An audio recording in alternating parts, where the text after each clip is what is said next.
Hi. I am going through the moment. I don't know. Am I going through? Maybe. I'm having feelings that are sometimes at the moment, right now, uncomfortable. Um, and so I'm just going to record every time that happens and have some space. So, um, I like this outfit, but I got some oil when I was eating cucumber and olive oil. I don't know. Anyway, um,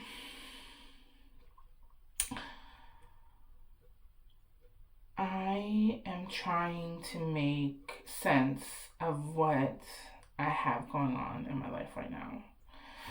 Um, and I think that might be the issue. I am very used to fixing and moving and problem solving and adjusting and pivoting. Anything but being still. And I feel like I need to be still. But I also feel like being still is irresponsible because there are things to be done.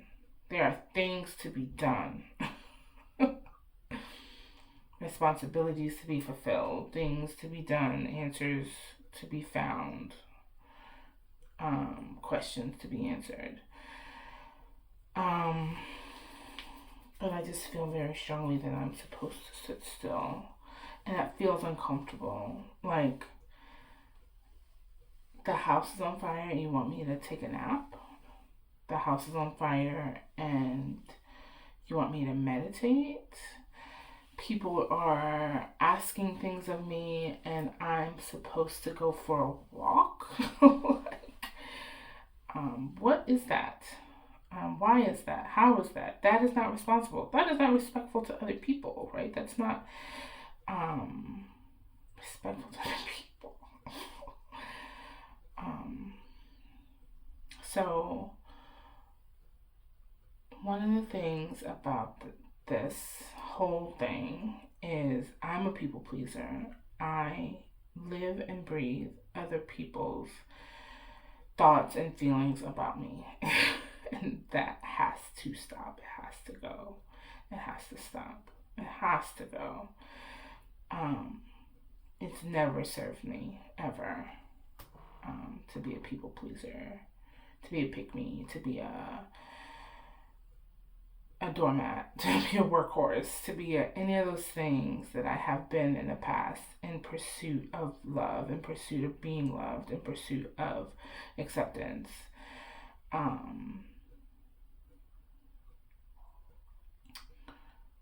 So it has to stop. But again, I'm still an adult, right? Like I still have bills, I still have responsibilities, I'm a business owner, I still have people that are checking on me and relying on me or expecting things of me.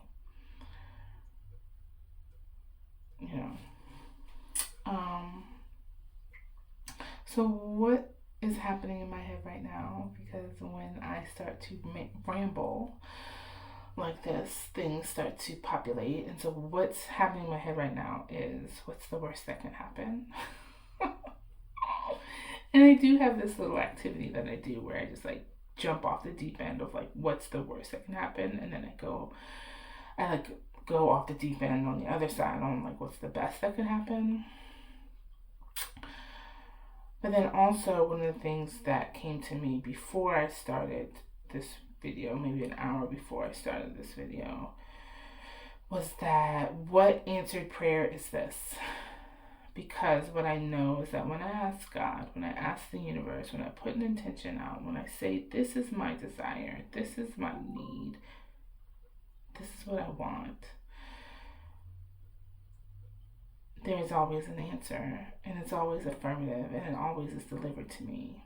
Not necessarily always in the timing that I want it to be delivered, not always in the form or fashion that I imagine it to be delivered, but it is always delivered. And so the question is, what answered prayer am I living in right now? What did I pray for that is leading me to give up a business that I built 7 years ago? What prayer did I speak that is leading me to just want to rest? What prayer did I speak that is literally requiring me to choose between my well-being, and the well-being and comfort of others? What did I say? I don't remember. I say so much. What I know is that time is speeding up. Science has confirmed that time is speeding up. And what that says to me is, for someone who manifests on a regular basis, who has learned to manifest, who has always actually manifest. We all know how to manifest. We just don't all know that we know how to do it or know how to do it.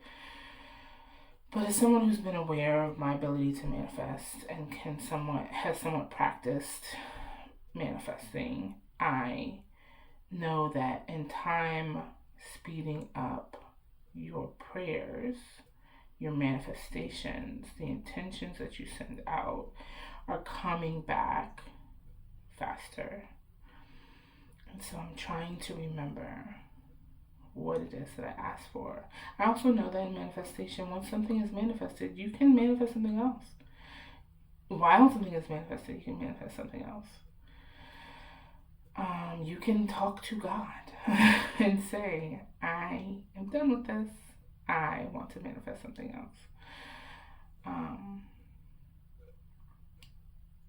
And so that's where I'm at. I'm trying to figure out what prayer of mine is what I'm living through right now, so that I can tweak that prayer, so that I can be a little less uncomfortable. Like, I am staring down the barrel of a gun right now as far as like the things that are going to fall apart, or the things that could fall apart, the things that I'm imagining are going to fall apart. But then I'm also thinking about all of the times where I've been staring down the barrel of a gun, expecting things to fall apart, and they haven't. Something in the last minute, the last hour has been like, hey, this is for you. Case in point, this is the thing that's been in my head all day. Case in point, I was living in Baltimore City with Aiden's first house that I've been in without my baby daddy, who I had just come to realize was abusive and was problematic and we shouldn't be together. And so it was just me and my baby. And I was trying my hardest to... And this is the first time I've lived alone with my son and not had that support. So it was very traumatic. It was very scary. It was a lot.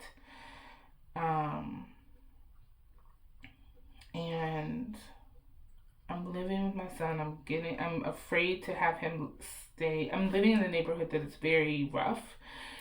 And I'm afraid to have him in the front of the house, which is where his bedroom was, because of the criminal activity that was happening in front of my house.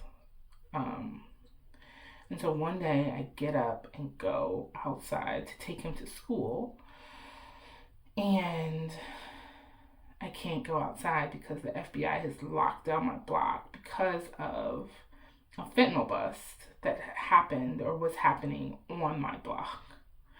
And I freaked out. I had already, I think 2 days before, we had just missed a shooting on the corner past our house on my way home from bringing him home from school.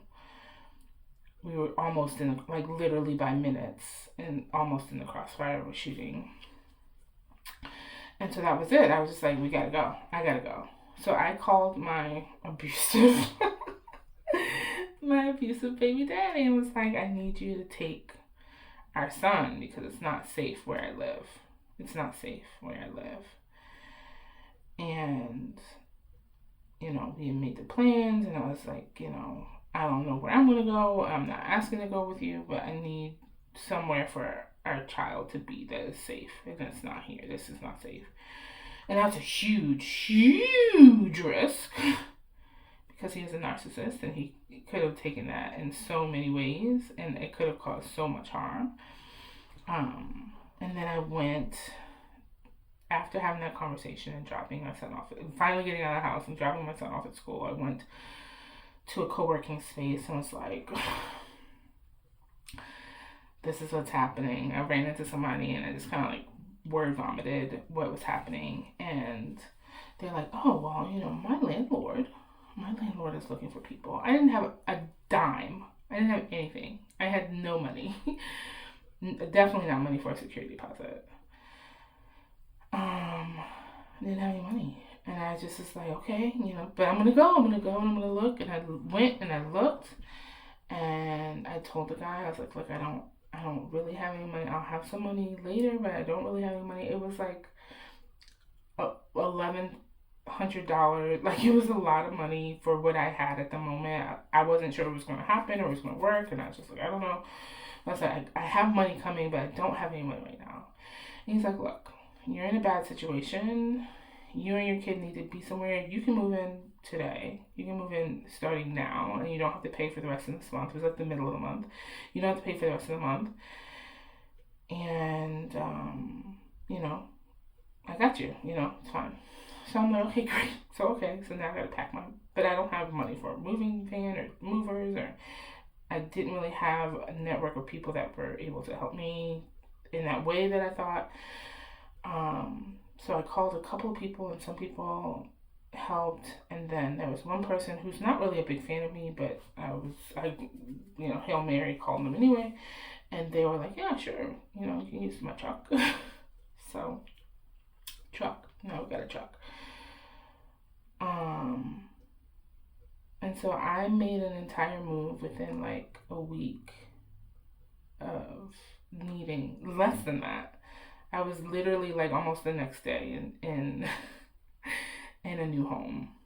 And so no fault of my own. I had no money. All I did was ask. And so all I did was say, this is what I need. So I know that it happens. And that's not the only story that I have like that. Like, I have multiple stories like that.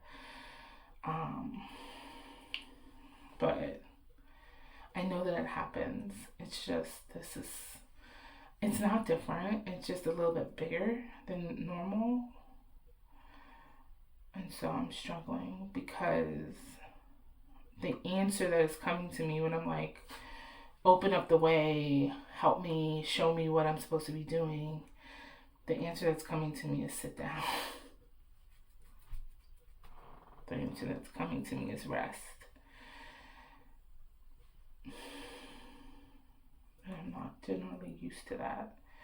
But I also feel like there is a level up happening that is going to require me to be able to know when it is time for me to rest and when it is time for me to run. And despite everything in front of me saying that I need to run, I need to move, I need to act, I need to do, my body, my spirit, my mind, my God, the spirit, the God energy that I call on, that I depend on, that I love, that loves me, is telling me to go slow and to rest and to take my time and to trust, and that it's not me. There's nothing that I can do right now to fix this, to change this. And that's God, that I might, I was going to say God forbid, but no. But I might need to just let things fall. And that's a scary concept. But I also know that when things fall by the wayside, for me, when there is no way out, when there's nothing but God, God shows up. And I find myself on the other side of things. And so I'm going to just wait to be on the other side. And see what it's like. so that I do not go crazy. I'm going to continue to make these videos. And I hope and pray that someone finds something in them if I ever share them out. When I share them out, what I know is that I am worthy. I'm worthy. I'm worthy of help and support and love.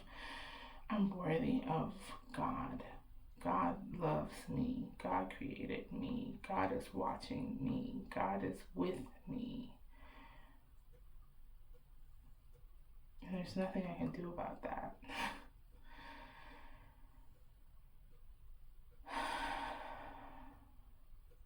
So sometimes all you have to do is breathe. Sometimes all you have to do is breathe.